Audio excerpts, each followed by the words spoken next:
Wizard101 is a game about balance. No, not you. I mean, thematically. The game's been around for about 15 years now, and in that time, I don't think I've ever really seen an in-depth narrative analysis of Wizard101's story. Which is great, because that's what I do. That's my job. It's this octopus's job to do that. Oh, shoot. The game takes place in a realm called the Spiral, which is a magical otherworld that exists somewhere in the universe relatively far from Earth, which is where you're from. It's a very Chronicles of Narnia-esque bit where the entire premise of the game came about from the idea of a child finding a portal to another world in their closet, which I think is cute. You play as a child from Earth who has been enrolled into the Ravenwood School of Magical Arts. You are then thrown into a crazy adventure to save the world from various threats. The game currently has 4 arcs, each of them containing their own villain and their own set of worlds.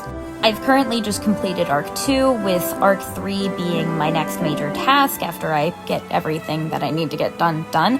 So for this video, I'm just going to talk about Arc 1, and then I'll talk about Arc 2 in a separate video, and then when I beat Arc 3 and 4, I'll talk about those too. Or since Wizard101 is so long, I might just rewatch a playthrough and give my thoughts on them. With that out of the way, Arc 1, let's get to it. Welcome to Wizard City. There's no easy way to say this, but there's ghosts. I mean, like, a lot of ghosts. Far too many ghosts.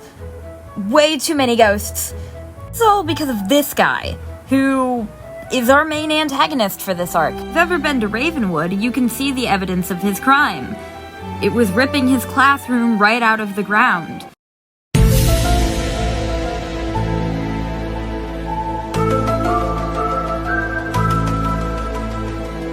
You see, Ravenwood teaches 7 schools of magic: life, myth, death, fire, ice, storm, and balance. Malister was the former death professor, and his wife, Sylvia Drake, was the former life professor. Before your arrival, Sylvia Drake passed away, and Malister tore his school from the campus in his anger and his grief, swearing to bring her back by any means necessary.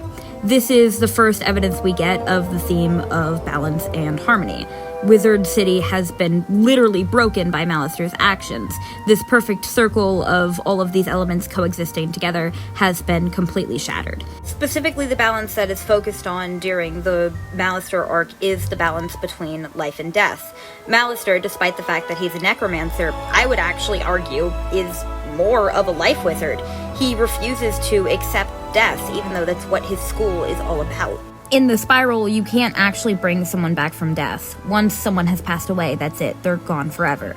The School of Necromancy isn't about defying death as it is working with death and making bargains with it to bring back power from the dead, not bring them back entirely.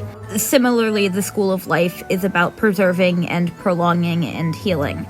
There are 2 sides of the same coin: embracing the life you have and accepting the idea of mortality.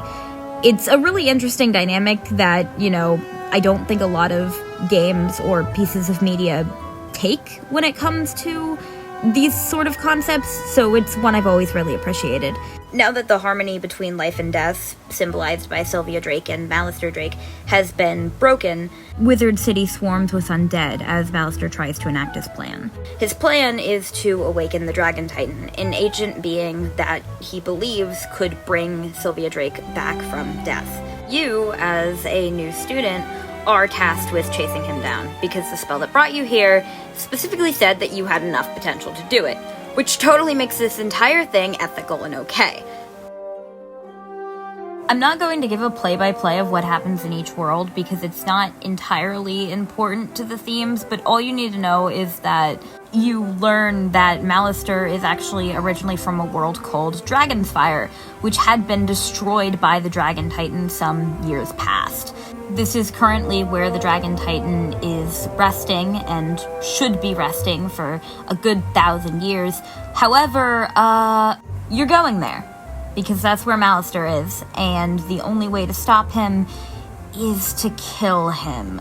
This has some weird implications considering your protagonist is a literal school child, but I'm not quite sure I'm ready to address those, just simply because the game itself doesn't really address it. So we're gonna continue on and not worry about those implications. Now, the funny thing about Dragon's Fire, and by funny I mean profusely sad, is that you're accompanied by the Miss School teacher, who is Cyrus Drake, Malister's brother.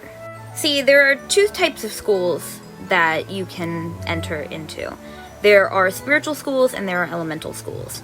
Schools like Fire, Ice, and Storm are elemental schools. They are physical, tangible elements. Myth, Life, and Death, however, are spiritual schools, as they're more related to concepts / phenomena, I guess. Which makes the entire Drake family the teachers of the spiritual school, and it instantly ties them together all in a weird sort of way. We can go a step further than that, because what we learn in Arc 1 is that all magic is connected. All magic lies between other schools. The Myth School lies between Fire and Ice, because that's where the shadows dwell. It's a really interesting dynamic that all of these things that are opposing or opposite or simply stand together are actually all one and the same. And that leads to something very interesting when it comes to the Morganthe arc, which I'll talk about in the next video. In complete and utter conclusion, Arc 1 of Wizard101 is a fairly simplistic setup with a lot of interesting tidbits that are expanded upon in later arcs of the game. Overall, it's a pretty simple, pretty normal start to a kids MMO, but it can get pretty complex as we go in. Some important things to keep in mind for the next video is the idea of schools of magic being relatively illusionary, and the idea of balance being offset. Remember the word chaos, because that is what Arc 2 is all about. I hope you enjoyed the video. I'm Squid Kid, and I'm signing off. Later!